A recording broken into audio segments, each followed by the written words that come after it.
जी students, अब हम vector product या क्रॉस प्रोडक्ट की कैरेक्टरिस्टिक्स को डिस्कस करने जा रहे हैं। फर्स्ट कैरेक्टरिस्टिक्स है vector product is not commutative. तो पहले हम ये अंडरस्टैंड कर लेते हैं कि कम्यूटेटिव से मुराद क्या है। Let's suppose 3 + 5 is equal to 5 + 3 is equal to 8। इस एग्जाम्पल में आपने देखा कि तरतीब के बदलने से कोई भी फर्क नहीं पड़ता। 3 + 5 वो भी 8 के बराबर है और 5 + 3 जो है वो भी 8 के बराबर है। तो इस प्रॉपर्टी को कम्यूटेटिव प्रॉपर्टी कहा जाता है कि तरतीब के बदलने से कोई फर्क ना पड़े।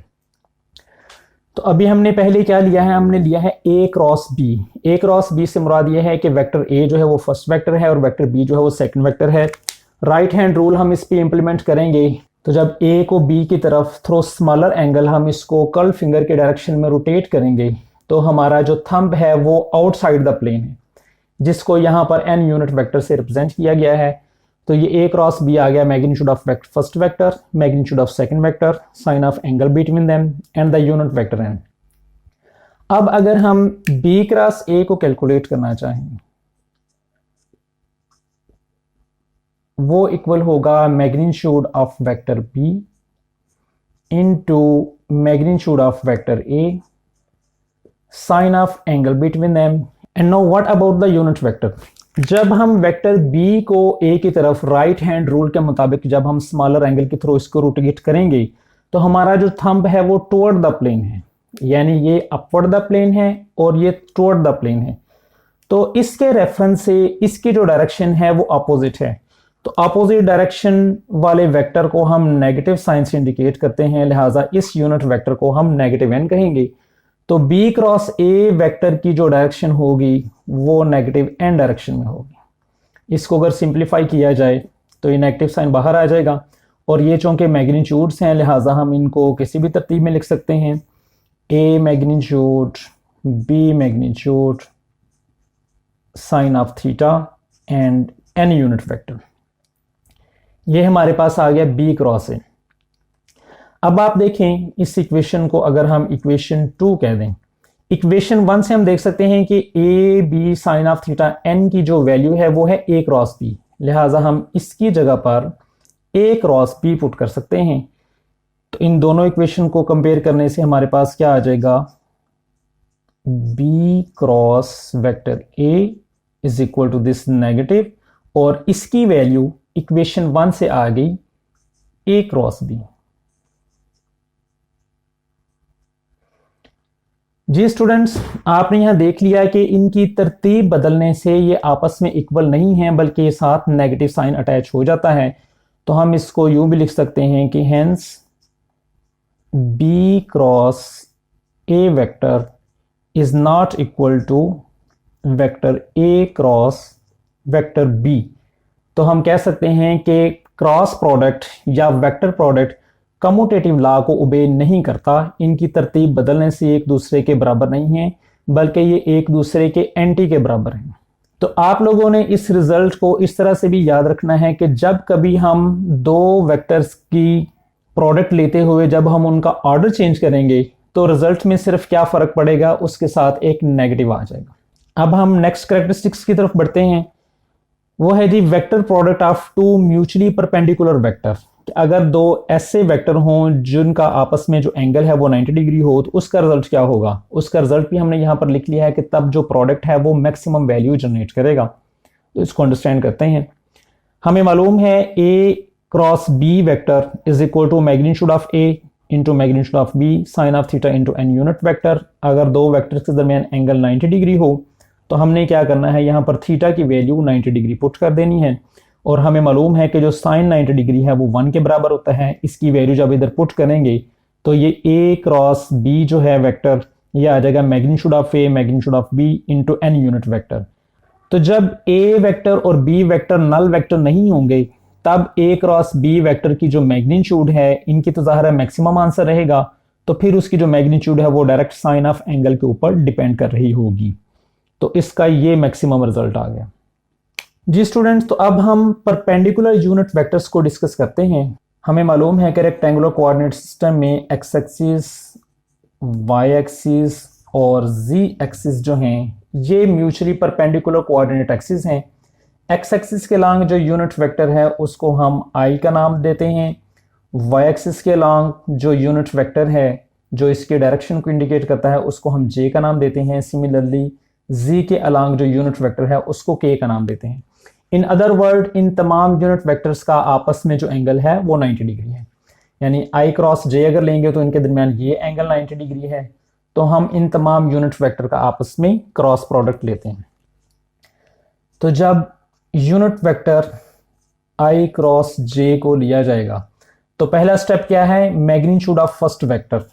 तो यूनिट वेक्टर आई की जो मैग्नीट्यूड है उसको हम इस तरह से ज़ाहिर करेंगे, जे यूनिट वेक्टर की magnitude sine of angle between them, इनके दरमियान एंगल हमें मालूम है वो है 90 डिग्री, और साथ एन यूनिट वेक्टर, इनके जब हम वैल्यूज पुट करेंगे तो आई यूनिट वेक्टर की जो मैग्नीट्यूड है वो 1 ही होती है, इसकी भी मैग्नीट्यूड 1, इसकी मैग्नीट्यूड भी 1, साइन 90 का हमें मालूम है ये ऑलरेडी 1 है, और ये एन यूनिट वेक्टर जी। जब हम इसके साथ हम ये डिटरमिन करना चाहते हैं कि ये जो एन यूनिट वेक्टर है ये क्या चीज़ है, तो जब हम राइट हैंड रूल से आई को जे की तरफ रोटेट करेंगे राइट हैंड से, तो जो थंब है वो के की डायरेक्शन में इंडिकेट कर रहा है। यानी एक्चुअली प्लेन में तो हम इसको इस तरह से ड्रा कर सकते हैं, एक्चुअली तो के की डायरेक्शन ये है। तो हम लिख सकते हैं कि ये जो एन यूनिट वेक्टर है एक्चुअली ये के यूनिट वेक्टर है। तो इसका रिजल्ट क्या आ गया, I cross J is equal to K. ये हमारे पास एक इंपॉर्टेंट रिजल्ट आ गया। अब अगर आप इस रिजल्ट को इस्तेमाल करें, अगर हम इन वेक्टर्स की तरतीब तब्दील कर दें, मिसाल के तौर पर अगर हम यूनिट वेक्टर जे क्रॉस आई लिखें तो उसका रिजल्ट क्या आएगा जी। लाजमी बात है कि हम इसके रिजल्ट के साथ नेगेटिव साइन लगा देंगे, तो ये इसका रिजल्ट आ जाएगा। हम इसको फिजिकली भी अंडरस्टैंड कर सकते हैं कि जब आप जे क्रॉस आई करेंगे तो आप देखें कि जो राइट हैंड का थंब है वो टुवर्ड्स द प्लेन इंडिकेट कर रहा है।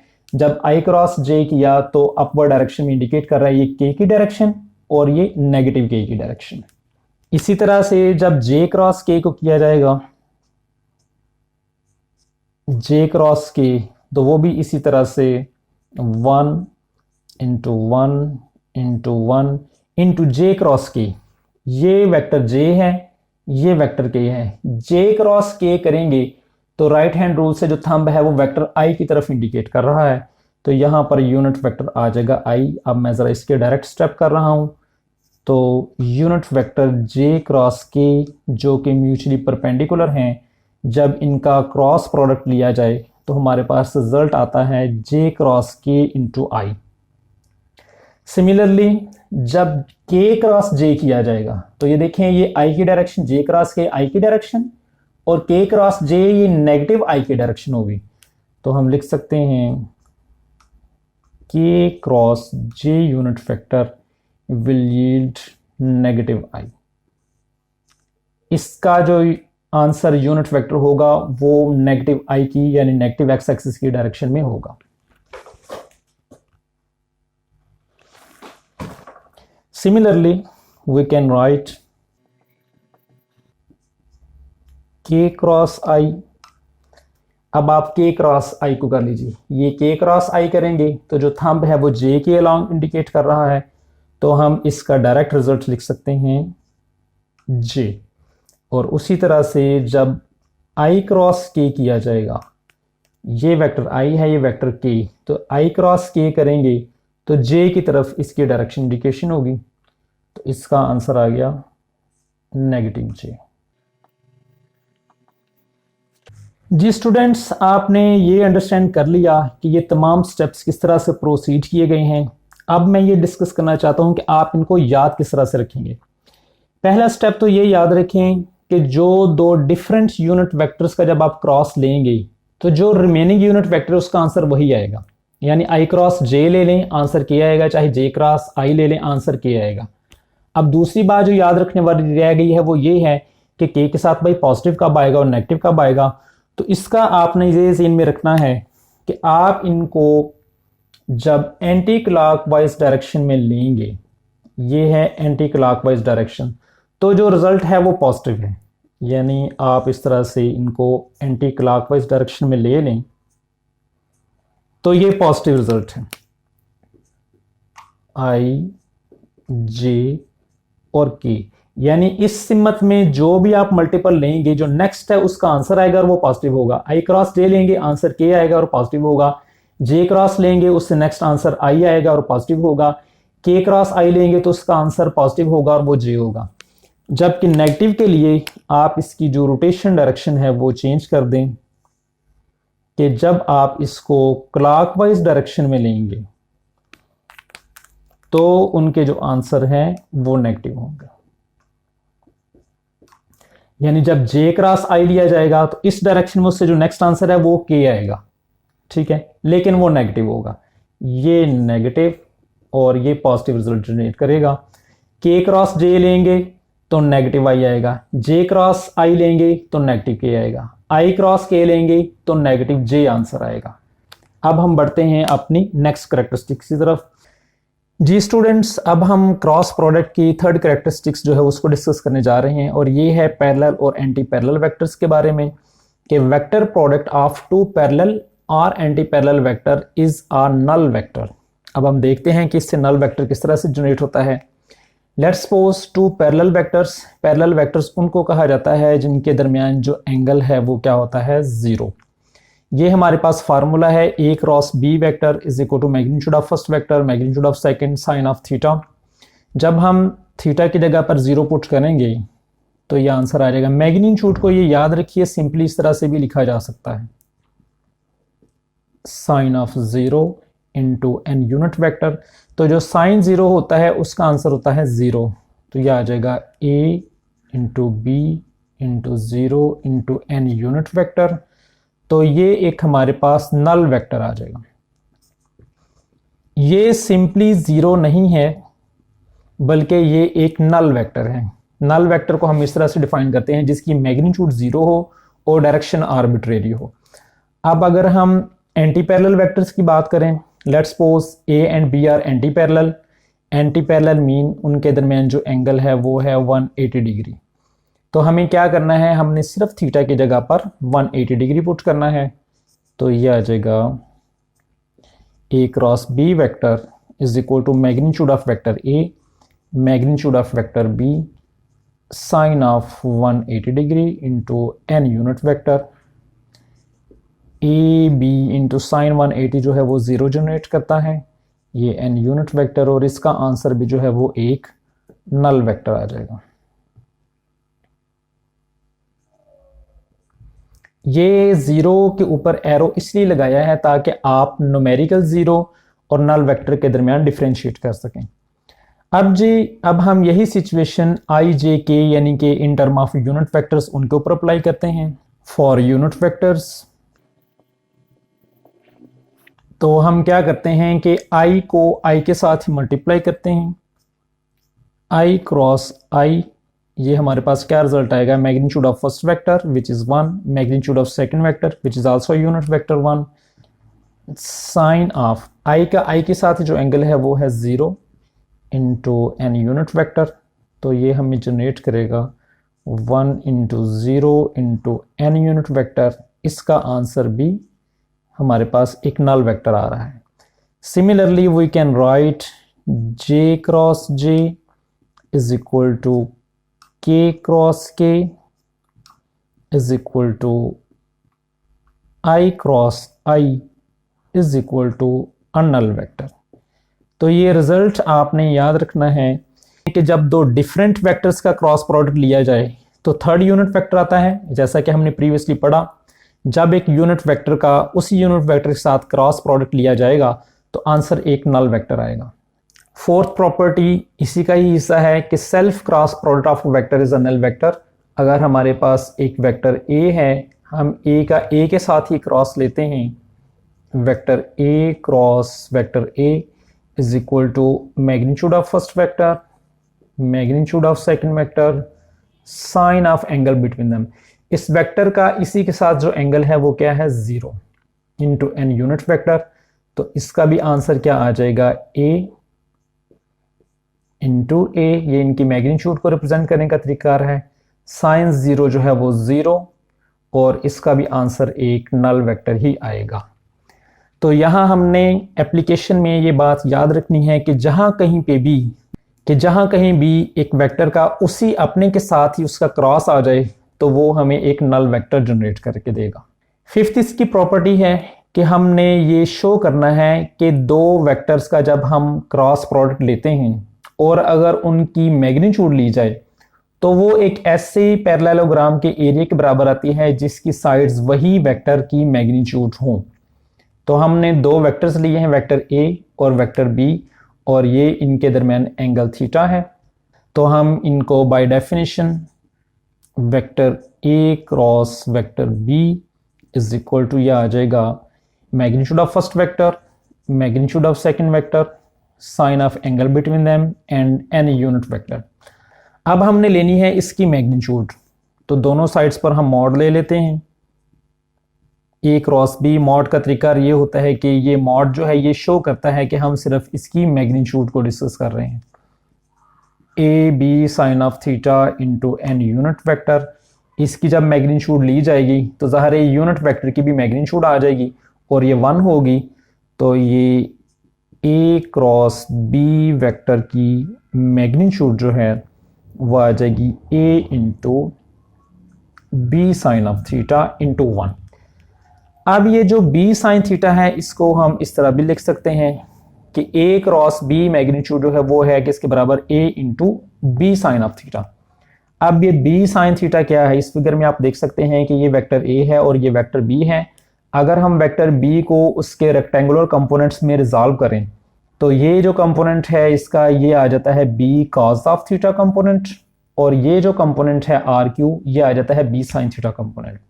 तो ये जो बी साइन थीटा कंपोनेंट है ये इस फिगर में क्यू आर से रिप्रेजेंट हो रहा है, ये आ गया क्यू आर, और ये जो ए है ये यहां से लेके यहां तक इसकी लेंथ है, वेक्टर ए की मैग्नीट्यूड है।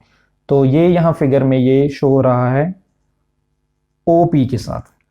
अब OP क्या चीज है, ये इस पैरेललोग्राम की लेंथ है और QR इस पैरेललोग्राम की अल्टीट्यूड है।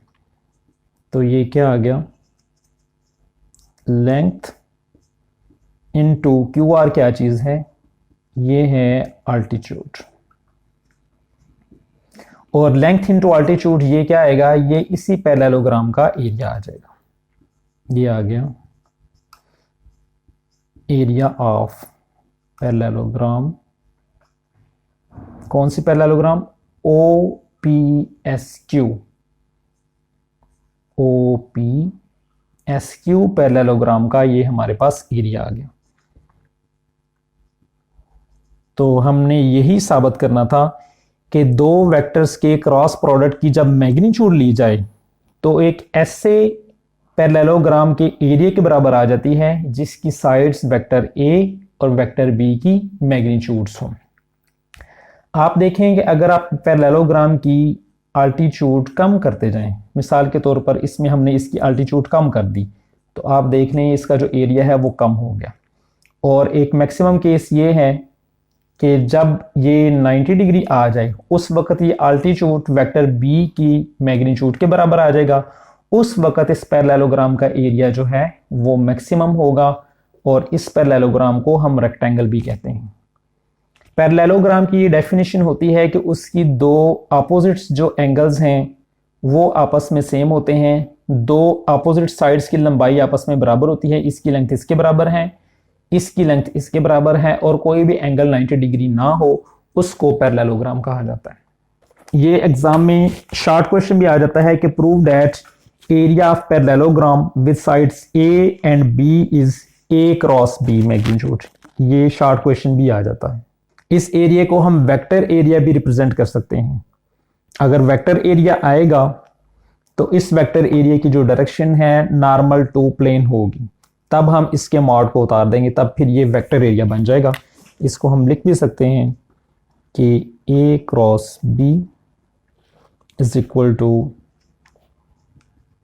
वेक्टर एरिया ऑफ पैरेललोग्राम, ये इसी सेम पैरेललोग्राम का वेक्टर एरिया आ जाएगा।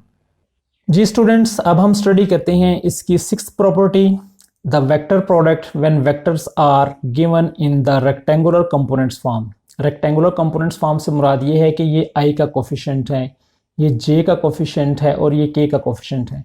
मतलब ये कि ये दोनों जो वेक्टर्स हैं ये स्पेस में दिए गए हैं। अगर सिर्फ i j या i k हों, सिर्फ दो डायरेक्शन इन्वॉल्व हों, तो वो जो वेक्टर है वो प्लेन में होगा। इसकी एग्जांपल ये है practical. Let's suppose a vector a is equal to 3i minus 4j plus 7k। तो 3 या ax ये क्या चीज़ है, i के कोफिशिएंट्स हैं। तो ये हमने इनको जनरलाइज फॉर्म में लिखा हुआ है। हमने अब क्या करना है कि इनका क्रॉस प्रोडक्ट लेना है दोनों साइड्स पर। हम दोनों वेक्टर्स का क्रॉस प्रोडक्ट ले लेते हैं। That's mean a cross b, ये वेक्टर a लिखा और ये वेक्टर b लिखा। अब हम इनके दरमियान जो है यहाँ पर ये क्रॉस का सिंबल भी पुट कर देते हैं। तो मल्टीप्लिकेशन का तरीक़ाकार ये है कि इसमें भी 3 टर्म्स हैं और इसमें भी 3 टर्म्स हैं। तो करना ये है कि हर एक टर्म को इन तीनों के साथ मल्टीप्लाई करना है। axi को पहले bxi से मल्टीप्लाई करेंगे, फिर byj से मल्टीप्लाई करेंगे, फिर bzk से मल्टीप्लाई करेंगे। तो होगा इसमें ये कि ये ax जो है ये तो मैग्नीट्यूड है, इधर bx भी मैग्नीट्यूड है, तो इनको हम सिंपली लिख लेंगे मल्टीप्लाई करके ax इंटू bx। जो क्रॉस मल्टीप्लिकेशन है वो तो वेक्टर्स के दरमियान होगी। ये i वेक्टर है और इधर ये i यूनिट वेक्टर है, तो क्रॉस इनके दरमियान आएगा।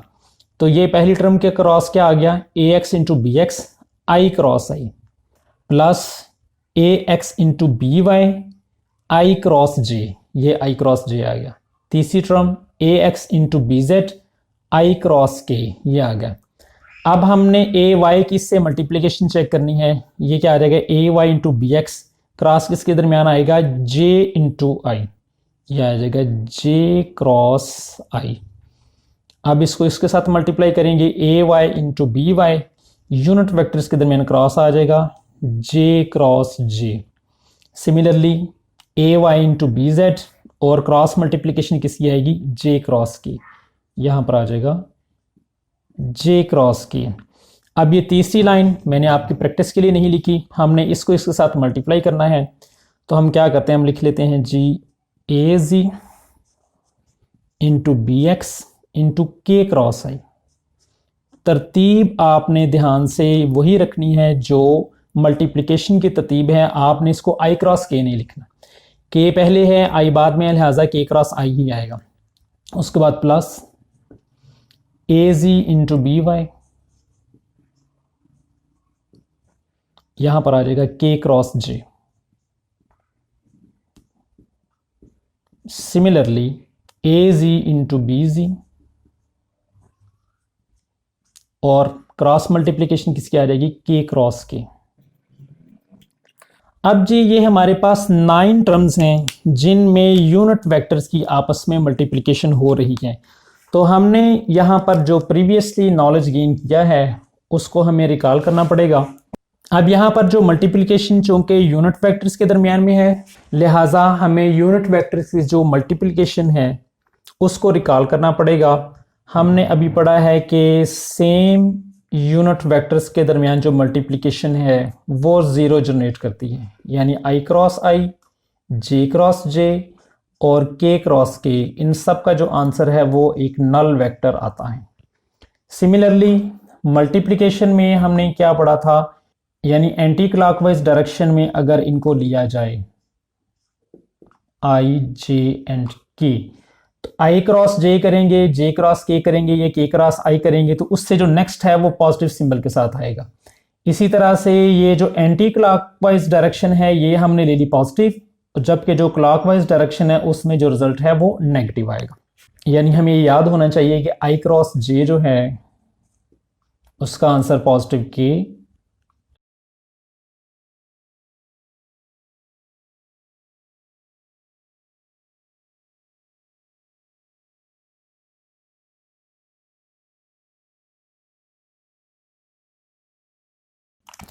तो अब हम इन तमाम टर्म्स को, तो अब मैं इसी फार्मूले में इनके जो रिजल्ट्स हैं उनको लिखने जा रहा हूं। यहां पर हम लिखते हैं ax इंटू बी एक्स। अब इन तमाम रिजल्ट्स को यहां मैं इसमें पुट करने जा रहा हूं। सबसे पहले तो ये ज़हन में रखें कि ये जो सिमिलर हैं इन तमाम टर्म्स को तो हम ज़ीरो कर देते हैं। सिमिलर कौन कौन से हैं, ये है जी आई क्रॉस आई, इधर ये है जे क्रॉस जे, इधर ये है के क्रॉस के, लिहाजा ये वाली टर्म तो आ गई 0, ये हमने लिख दिया 0 प्लस, अब ये जो है ए एक्स बी वाई ये है आई क्रॉस जे, और आई क्रॉस जे का आंसर क्या आ रहा है के, लिहाजा हम इसके साथ लिख देंगे ए एक्स बी वाई इंटू के plus A X B Z, I cross के क्या आएगा, ये है नेगेटिव जे, तो ये आ जाएगा A X B Z, I cross के का रिजल्ट क्या आ जाएगा नेगेटिव जे, तो यहां पर आ जाएगा नेगेटिव जे प्लस ये वाली टर्म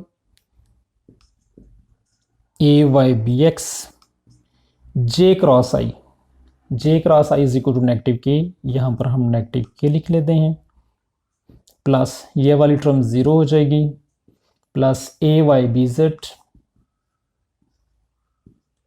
और इसके साथ क्या आ जाएगा जे क्रॉस के, जे क्रॉस के किसके बराबर है आई के, तो यहां पर हमने आई यूनिट वेक्टर लिख लिया। अब हम तीसरी लाइन को लिखने जा रहे हैं, प्लस ए जेड बी एक्स के क्रॉस आई, के क्रॉस आई हम डिटरमिन कर चुके हैं, ये पॉजिटिव जे के बराबर है, प्लस ए जेड बी वाई, और ये इसमें क्या चीज़ मल्टीप्लाई हो रही है के क्रॉस जे, तो के क्रॉस जे जो है ये किसके बराबर है नेगेटिव आई के, और लास्ट टर्म जो है वो के क्रॉस के की वजह से क्या हो जाएगी 0, यानी कि नल वेक्टर, ये सारे के सारे नल वेक्टर हैं। अब हम इसको सिंप्लीफाई करके लिखने जा रहे हैं, लिहाजा ये जो साइड नोट्स थे इनको मैं इरेज कर रहा हूँ। अब हम इनका क्रॉस प्रोडक्ट लिख लेते हैं, vector A cross vector B is equal to, अब जिनके यूनिट वेक्टर सेम हैं उन सब में से उनको कॉमन ले लेते हैं। मिसाल के तौर पर ये एक आपके पास ये आई है और एक आपके पास ये आई है, तो हम इनमें से आई को कॉमन लेकर लिख लेते हैं, ये पॉजिटिव है तो इसको हम लिख लेंगे ए वाई बी जेड, और ये आ गया नेगेटिव इधर आ जाएगा, ये आ गया माइनस ए जेड बी वाई, और इन दोनों में से कॉमन ले लिया यूनिट वेक्टर आई, ये आई कॉमन आ गया, ये नेगेटिव इसके साथ आ गया, तो जो नेगेटिव टर्म है उसको हमने बाद में लिख लिया। सिमिलरली यहाँ पर हम जे कॉमन ले लेते हैं, जब यूनिट वेक्टर जे जो है वो किस किस में है, ये एक यहाँ पर माइनस जे है और एक ये यहाँ पर पॉजिटिव जे है, तो हम इस टर्म को पहले लिख लेते हैं ए जी इंटू बी एक्स, और इस ये जो नेगेटिव है इसके साथ आ जाएगा माइनस ए एक्स इंटू बी जेड। तीसरी टर्म में हम इससे कॉमन ले लेंगे के, एक ये वाला के है और एक ये वाली के टर्म है, तो के जब कॉमन आएगा ये क्या बचेगा A X B Y minus A Y B x.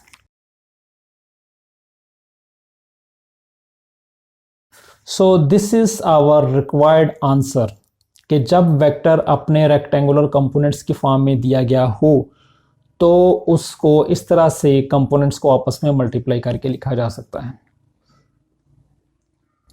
अब इसी रिजल्ट को हासिल करने का एक सिंपल तरीकाकार भी है,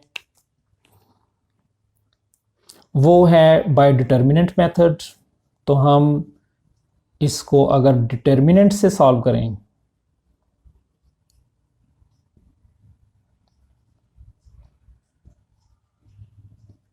तो वो मेथड जो है वो ज़रा इजी है।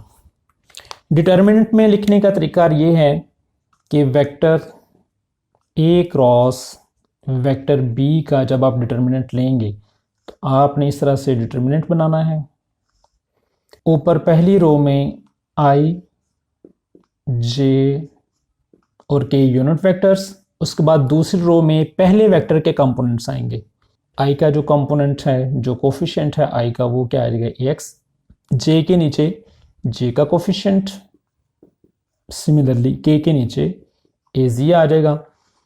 थर्ड रो में दूसरे वेक्टर के आई के नीचे आई का कोफिशिएंट, जे के नीचे जे का कोफिशिएंट, इस तरह हम लिख लेंगे तो यहां पर आ जाएगा B X B Y and B Z. ये हमने दोनों वेक्टर्स के मल्टीप्लिकेशन को डिटर्मिनेंट फॉर्म में लिख लिया। हम देखेंगे कि इसकी मल्टीप्लिकेशन से भी हमें यही रिजल्ट हासिल होगा, लिहाजा हमें इस सारे प्रोसेस से गो थ्रू होने की ज़रूरत नहीं है। हम डायरेक्टली न्यूमेरिकल को सॉल्व करते वक्त यही टेक्निक को एम्प्लॉय करेंगे।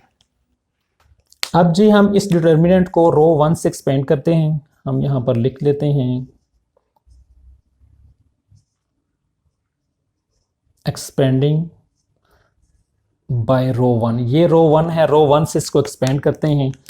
तो इसका पहला जो एलिमेंट है ये जिस रो और जिस कॉलम में मौजूद है उसको छोड़कर बाकी जो है उनको क्रॉस मल्टीप्लाई करके लिख लेना है। तो यहाँ पर आ जाएगा i into A Y into B Z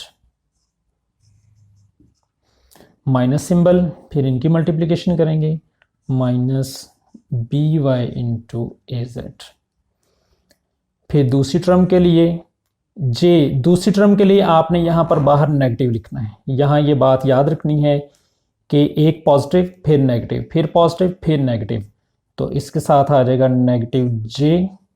अब जे जिस रो और जिस कॉलम में मौजूद है उसको छोड़कर बाकी जो है उनका आपने क्रॉस प्रोडक्ट ले लेना है, यानी ए एक्स को इसके साथ और इसको इसके साथ मल्टीप्लाई कर देना है।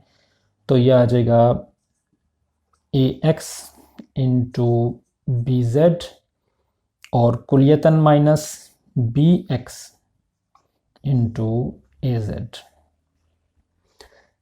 पॉजिटिव नेगेटिव फिर पॉजिटिव, यहाँ पर क्या आ जाएगा पॉजिटिव के। अब के जिस रो और जिस कॉलम में मौजूद है उसको छोड़कर बाकी जो है उनका आप क्रॉस प्रोडक्ट ले लें। अब इनका आपस में क्रॉस मल्टीप्लाई कर लेंगे हम। यह आ जाएगा A X B Y minus B X into A Y. जो मैथमेटिक्स जानते हैं, जिन डिटर्मिनेंट पढ़े हुए हैं, वो इस मेथड को बड़ी इजीली अंडरस्टैंड कर रहे होंगे। सॉरी, यहाँ पर इक्वल साइन नहीं आएगा। अब आप देखें कि ये सेम टू सेम वही रिजल्ट है। आप यहाँ से माइनस कॉमन ले लें और इसको ज़रा रीअरेंज कर लें तो यही रिजल्ट आपके पास सामने आ जाएगा। यानी अगर हम इसको लिख लें ए वाई